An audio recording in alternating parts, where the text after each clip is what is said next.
Carr sought information for a living. That is to say that ever since he returned from Korea, after having served with the armed forces, he had been working as a private investigator in Montreal. William Hamilton, a rich industrialist, had gotten in touch with him regarding a simple vandalism issue. Nothing to write home about. Not worth hiring a private eye either, just so he can drive for hours on rough roads. But that's how it had always been.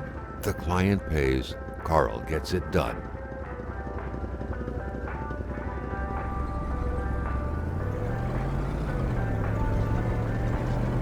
They had set up to meet at the general store, his client's business. Well, actually, the entire village had William Hamilton's name written all over it.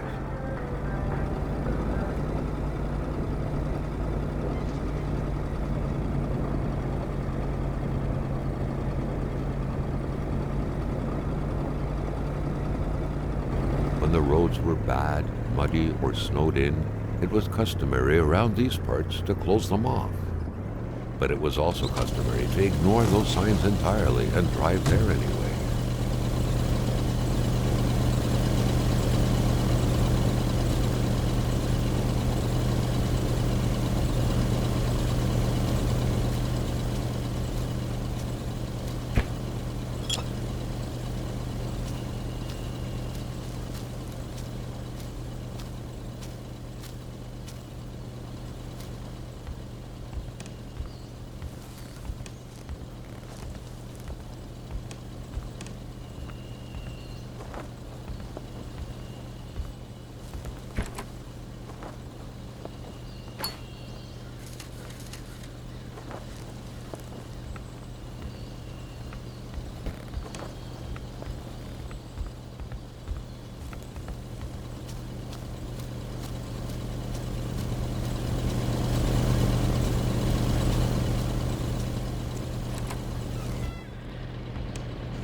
Hamilton never mentioned a road-blocking barrier.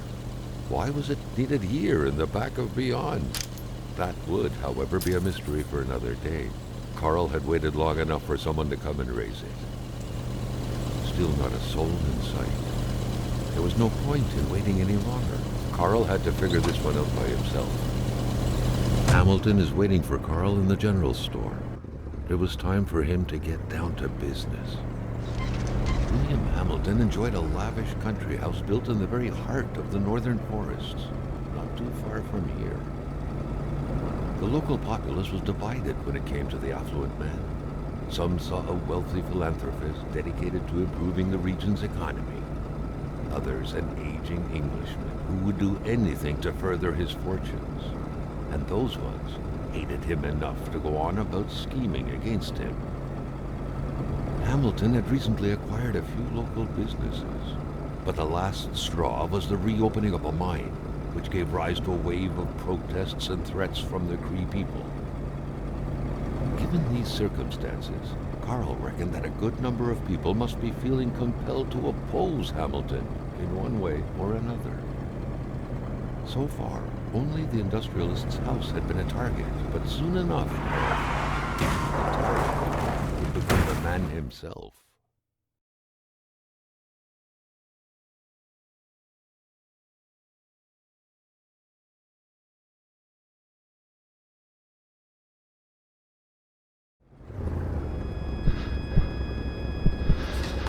Carl needed to get out of there. The cold and the pain required urgent care.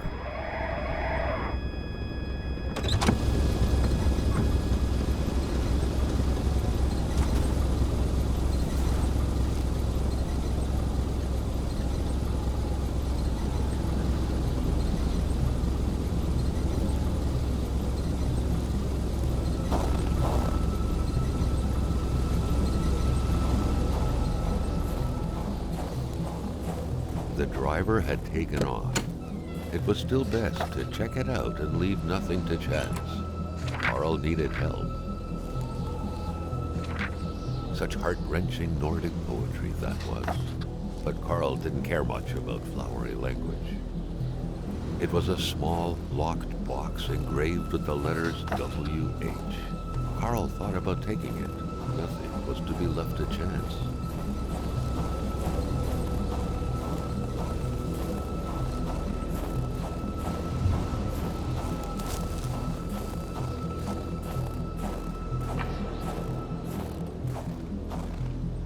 It was so cold. Already Carl did not feel his toes anymore.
This deep in the country, his last hope was to find an abandoned garage or a farm by the roadside.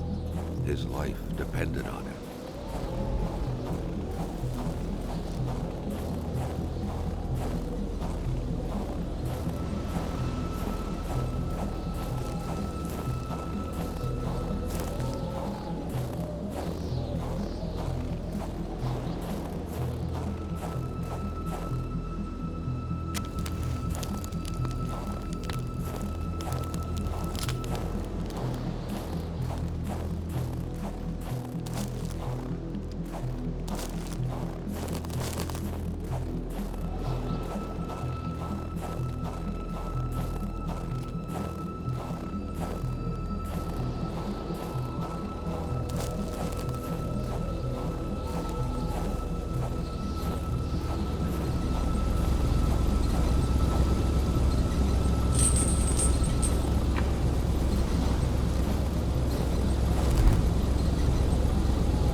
Carl, ever diligent in his work, always carried his log on him, in which he scribbled down thoughts and leads alike during the course of his investigations.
Polaroid, Carl's long-standing and faithful ally, had seen its share of husbands caught red-handed cheating. There's always something out there waiting to be snapped away.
Spread out on a few acres of untouched forest, bellowing caribou, everlasting snow, and undefiled lakes, the Manistan region was no tourist hub. It was said to have been populated for millennia by Cree people, and ever since the industrial era, by the metal mining industry. Jean-Luc Bédard had without a doubt been the closest man in the village to William Hamilton, otherwise known as Uncle Willie.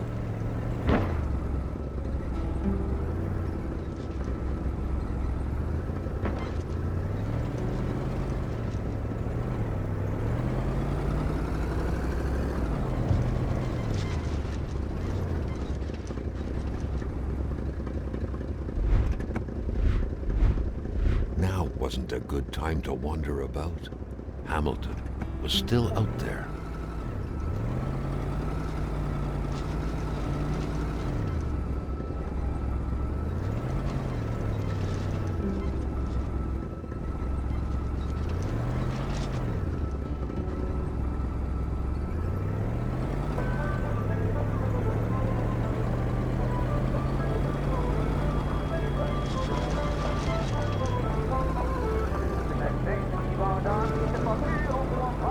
The truck was running on fumes. Good thing that the general store was close by.